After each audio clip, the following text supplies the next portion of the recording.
Hi, I'm Bobby Goldie. Welcome to What's Brewing, where we dive into IAT's products, services, and cover industry trends that you asked to hear about. Thank you for joining us today. After this webinar, you're going to see a short survey that's going to pop up in your browser. Please just take 2 minutes to complete it so we can continue to provide the content that is important to you. Today, I'm stoked to be joined by 2 guests, the Vice President of Loss Control, Tom McCallum, and Loss Control Specialist, Nick Martin. We're going to have a cup of coffee, and we're going to chat about our best-in-class loss control group and some of their recent successes. We're also going to hit upon potential 2023 challenges for our insureds. And lastly, we're going to talk about how folks can respond to these issues. Thank you both for joining me today. Tom, let's start with you. Do you mind providing us a little bit of background on your career? Sure. Thank you, Bobby. So I started in loss control with a large multi-line national carrier right out of college, a long time ago. Okay, so many years ago. Did you pick insurance? I would say insurance picked me. I had few opportunities when I got out of school, but this was one of them. It sounded like an exciting job. It was not sitting behind a desk all day. It was out engaging people and learning new things, and it just seemed like an exciting career path for me at the time. After a couple of years in that role, I took an opportunity to go to the home office and work in the corporate office in Hartford, and did that for a couple of years. That gave me really a broad perspective of the business itself, and gave me a broad view of what opportunities there are within the organization. So from there, I moved on to work with large national casualty customers, marketing and putting service plans in place with them, and then moved on to leadership roles, and started as a manager in an office outside of New York City, and moved from there to a regional leadership role, and ultimately, prior to joining IAT, was responsible countrywide for middle market loss control professionals throughout the country. I've been here at IAT for almost 6 years now. Nice. And really enjoy the culture and the people that I work with, and I think it's just a great place to work. Okay, Nick, how about you? So I have been with IAT for just over about 4 years now. I started my career at the corporate headquarters of Mayflower Transit and spent about 10 years there before I switched over to a flatbed operation, working in operations with that flatbed company for about 5 years. And then I switched over to the insurance side of trucking, and I've been doing that for about 19 years. And when I first got into insurance trucking, I was dealing with large fleets. Many of them had self-insured retentions.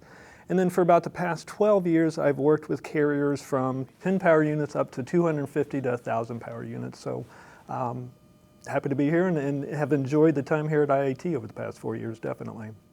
Gentlemen, one of the things that I realize is every time I sit down and have coffee with somebody and they talk about their backgrounds, there's this one key element. Every single person that I've talked to has this amazing, diverse background that's helped so much at IAT. All of your experience where you start in one place and you get to one place and then you finally get here, and the same with you. It just makes IAT a really great organization with true experts because everybody is so well-rounded. It's not like they just started in one place and just did that for several years. Totally agree. I think if you look at my team, very, very diverse background. I mean, we've got People that, I've got a couple of people that actually owned their own trucking company at one point. We've got folks that have done all lines work throughout their career. We've got one individual in particular who was a safety director for Penske Trucks. So Wow. very, very diverse background, and I agree with you, Bobby. It really, really adds value to the organization. So let's talk a little bit more about that in your organization. So many folks, internally and externally, know how valuable your group is to IAT. And now you've been with the company just a little over 6 years, and a lot has changed. Do you mind giving us a little bit more history? I know we've talked a little bit about some of the backgrounds, but just the history. Sure. So when I got here, the loss control team was made up of 5 people, heavily weighted on the West Coast, heavily supporting the retail truck operation. Very little involvement with the wholesale truck operation, little or no involvement with the dealer pack business at the time or with household goods. So one of the first challenges I had was to figure out how to support those other businesses and add value. So the first thing I did was really take a hard look at where we were and how to structure the team. We were at the time sending people from California to upstate New York, and that's just not a sustainable model from a service standpoint. I mean, the challenges today with air travel and just getting around are very, very difficult. So the first thing I did was determine that we needed to have kind of a regional structure, and I used time zones as kind of the map for that. And began recruiting people to fill those roles. Today we're 12, about to be 13 strong. Oh my goodness. And we support all of those businesses I listed early on. Probably the most satisfying thing to me is about a third of the team I worked with at my previous employer, and they followed me here, and absolutely love working here. So That's amazing. very, very good. That's amazing. Do you have an idea about years of experience for your group? Yeah, let's not date anybody. That's right. Okay? That's right. We're not talking about age here, but combined, we have over 240 years of loss control experience within the team. That's amazing. Yep. That's absolutely fabulous. It's great to hear that, and especially with you talking about the diverse backgrounds. You've had a lot of experience in the loss control industry and in insurance. What are the differentiators with your team compared to, teams of the past? Well, I think experience, so the diverse backgrounds is huge. I also think that when you look at the impact loss control has on an organization, you determine how to support underwriting, basically. We are not in the business of fixing poor risks. We're out there identifying quality risks and helping underwriters make better decisions in the competition. Our information helps influence pricing and terms and conditions, and we've seen it, the impact it has in the book. Yes, absolutely, absolutely. I know in the moving and storage business when we utilize you folks, and we're looking at your expertise and what you bring to the table, it does make an impact on our underwriting judgment. Right. Absolutely. So talk to me about some of the successes you've had or instances where your team was able to create a creative solution. Glad to. I've got a unique example. So we've had multiple successes across the transportation businesses in terms of partnering with large accounts, helping them build out components of their safety or driver management programs. One of the unique successes we've had, we have an inland marine underwriting business that begun, I think they're in their 3rd year at this point. 2 years ago, within that business, they started a gun collectors program. Oh. And they insure individual collectors as well as large collectors. And there's a large collector that we insure in the city of Dallas that has over $23 million in value in terms of the guns that they have in their collection. Oh my goodness. And during the civil unrest a couple years ago, there was major concern with where they were located and what might happen. And we were instrumental in working with them to upgrade their security and better, for lack of a better word, camouflage what was in the building. Wow. It was an interesting project, but it turned out to be very effective. It has to be fun for you folks going into all these different types of organizations and coming up with One of the best parts of the job. Very cool. How about you, Nick? Yeah, so a couple of opportunities. One of our Midwest specialists was looking at performing a pre-renewal visit with a 2 or 3 year insured. As they're going through the process of setting it up, they realized that we hadn't been able to be on site with this carrier since they've been insured by us, whatever the case may be, the situation at that time. So they made a point to make sure they were able to get on site with them, spent a great 4 hours with them, and at the end of the day, we did renew that business. Not because we were the cheapest. In fact, we were substantially more expensive, I think, than some of the other quotes. However, that relationship that loss control specialist built with that owner, and that trust and that understanding that, hey, this individual can help me, they have the expertise to move this business to the next level, to step our safety game up a little bit, that's what helped us secure and keep that business going forward. You know, I see a lot in today's day and age, especially since I've come over to IAT, that our agents and our insureds are looking to us for more than just an insurance policy. They are truly looking for us to help them mitigate their risks, Correct. to lessen their risks. And because I think a lot of them realize the expertise and the value that you folks bring. So not only are you going to potentially help them with insurance costs, but you're going to help them with operational costs as well. And that goes a long way, especially in the economic environment we are in today. Absolutely. Solving problems. Yeah. That's a key value add that we want to make sure that we're bringing to that relationship each and every time. IAT, Insurance Answers Together. Yep. Now let's discuss some of the challenges that we should be aware of in 2023.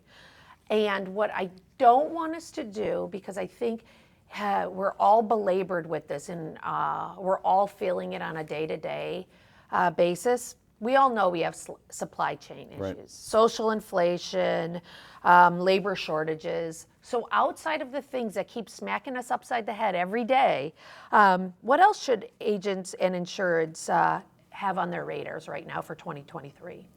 So obviously, you already mentioned the labor shortages and the supply chain issues. Extending on that supply chain issue, we have seen some thefts of Freightliner CPC modules. Basically renders that equipment a paperweight. And go back to the supply chain issue, it's taking 6 to 8 months, if not longer, to get a replacement CPC module.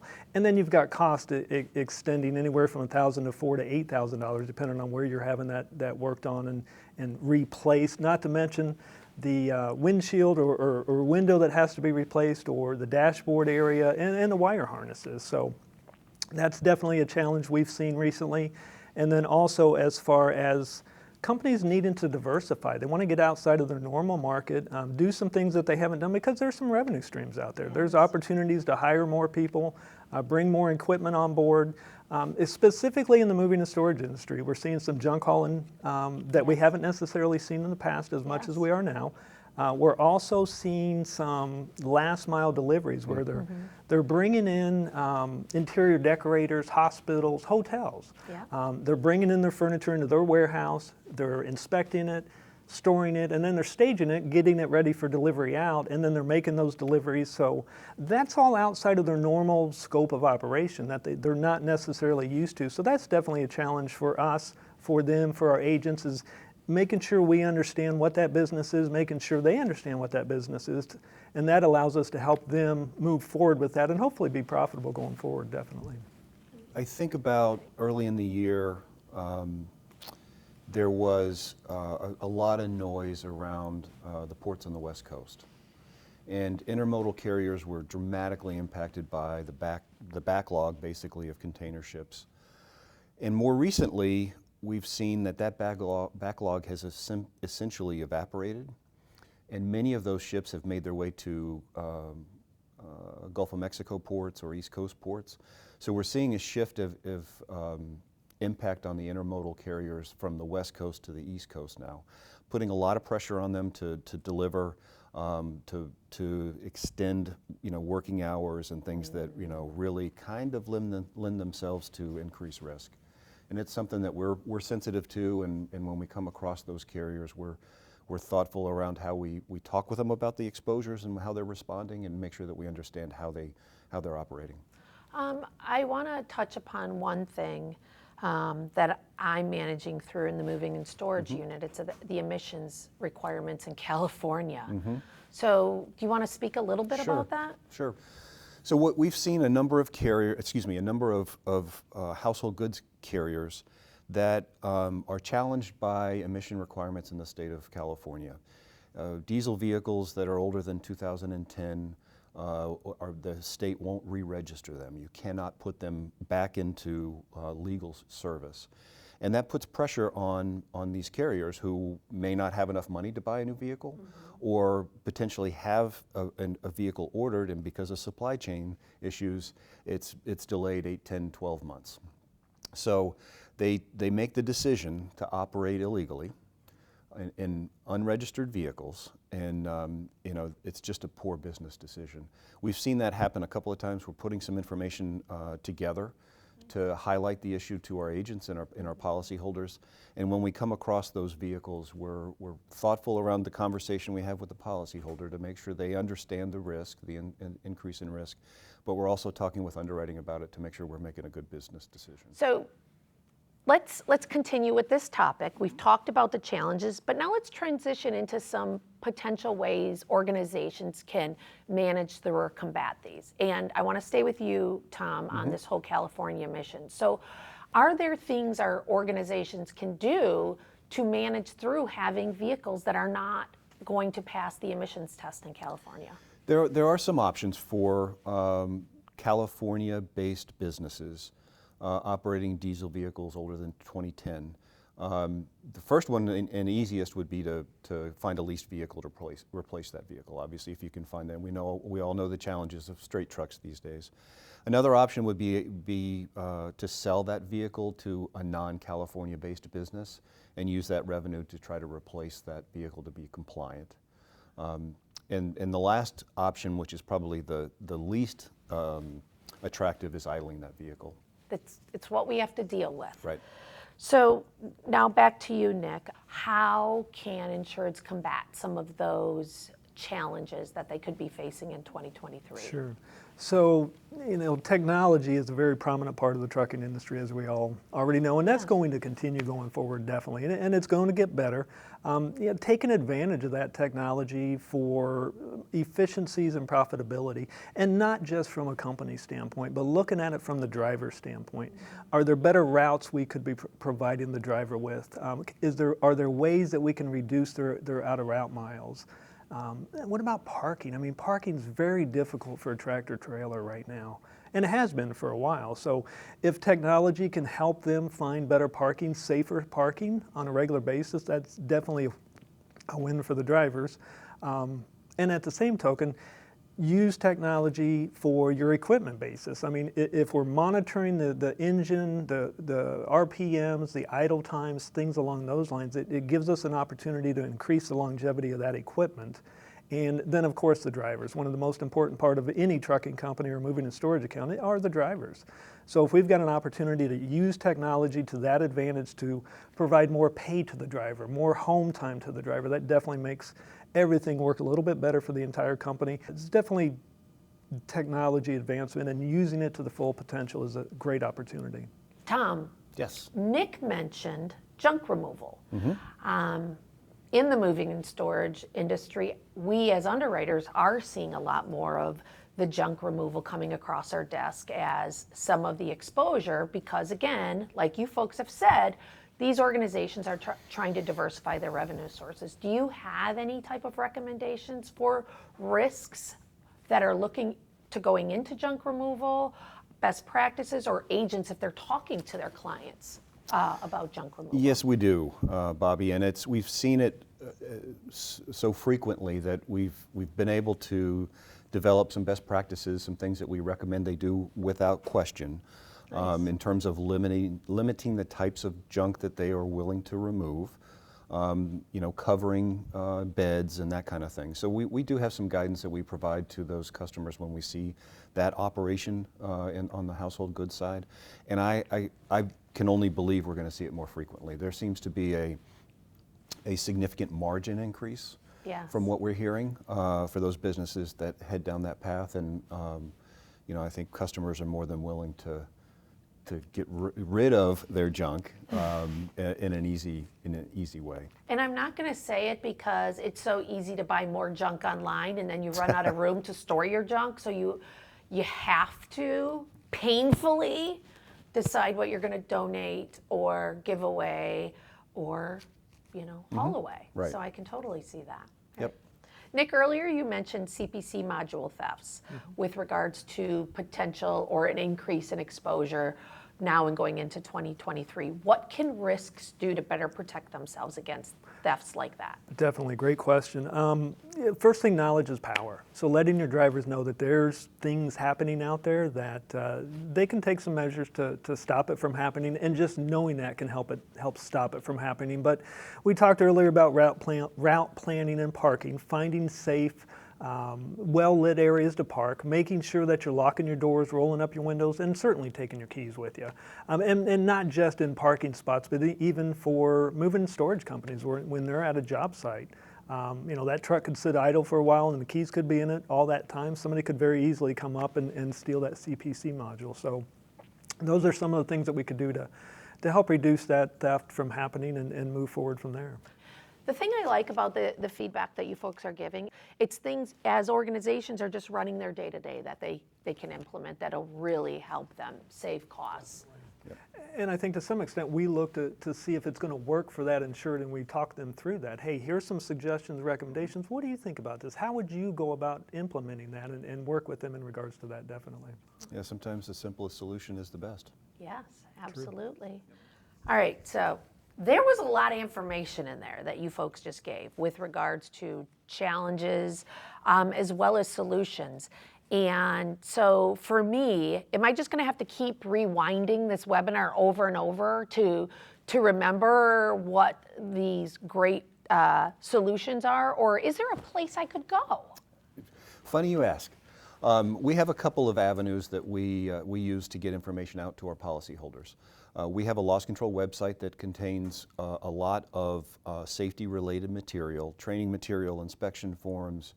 We have 2, soon to be 3 video training vendors that we have relationships with, all of which is free to our policyholders.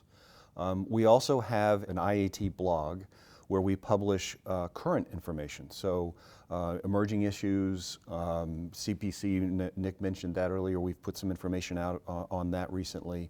And we'll continue to use that avenue to publish additional information as needs arise and as issues emerge. Again, our insureds and our agents are looking for solutions, and if we can be that person to give those answers, it's really going to go a long way. Absolutely. That blog is easy to access, and all of our agents and policyholders should be able to get to it fairly easily and use that content effectively. Nice. So we've talked a lot about commercial transportation risks, and obviously for IAT that is a big deal for us. We do a lot of commercial transportation, but we have a lot of other business units. Are you starting to look at or support other business units within IAT? We are. I mentioned earlier on the Inland Marine Group. We do a fair number of property and builders risk surveys and service visits for that business. We've also started working with our excess business. I know that from an industry standpoint, the excess markets are growing. Yes. So we're seeing a significant movement from the standard market into the excess market. It's giving us some opportunities at some really, really quality business. I think the old adage that they're in the excess market for a reason, it really isn't true anymore. And we'll continue to support that business as they get opportunities at real quality, high quality business. That's very nice. I can see that, in maybe a year or so, we're going to have to do another one of these to talk about all the great things that you're doing with some of the other departments. That's our plan. Absolutely. Tom, we've talked about what your organization looks like today and what you've been able to accomplish and your team has been able to accomplish in the last 6 years.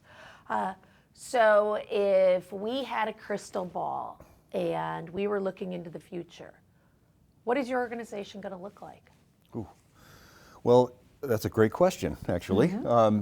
We'll continue to grow as the business grows, right? The demands on my team evolve over time. As an example, with the Inland Marine and Property Group getting started a couple years ago, it forced our hand in making sure that we had that expertise on staff.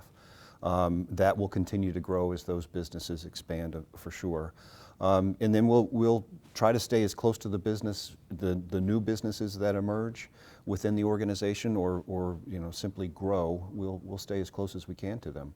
I think that from my career experience, it's easy from a loss control standpoint to lose sight of the business component to what we do. So the closer we stay to the business, I think the more effective we are in supporting it. Absolutely. I have appreciated you and your team even sitting in on some of our underwriting meetings that we have, because then you're seeing what we're dealing with and how we're dealing with it, and you're learning from the underwriting side what we're looking for. Absolutely. And then you're able to provide us feedback to our underwriters. It's been absolutely invaluable. Really appreciate it. Yeah, the collaboration, I think, has really emerged as a strength of the organization and continues to grow. It really does. Yeah, it's key in our company. All right, well, gentlemen, we could talk more and more, but I must say goodbye to you. So thank you guys so much for joining me today and really giving me a great lens into what you folks have been up to and some of the things that are challenges for organizations with the solutions. Very much appreciated. Thank you, Bobby. Thanks for having us. Thank you. It's been a pleasure. Thank you so much for taking time out of your crazy busy schedule to join us today. And don't forget, as I mentioned in the beginning, there's this quick 2-minute survey that's going to pop up in your Zoom browser. Let us know what you'd like to see more of in the future. Remember, you're the customer and you're important, so make your voice heard. I'm Bobby Goldie with What's Brewing. Can't wait until next time when we sit down and share another cup of coffee together.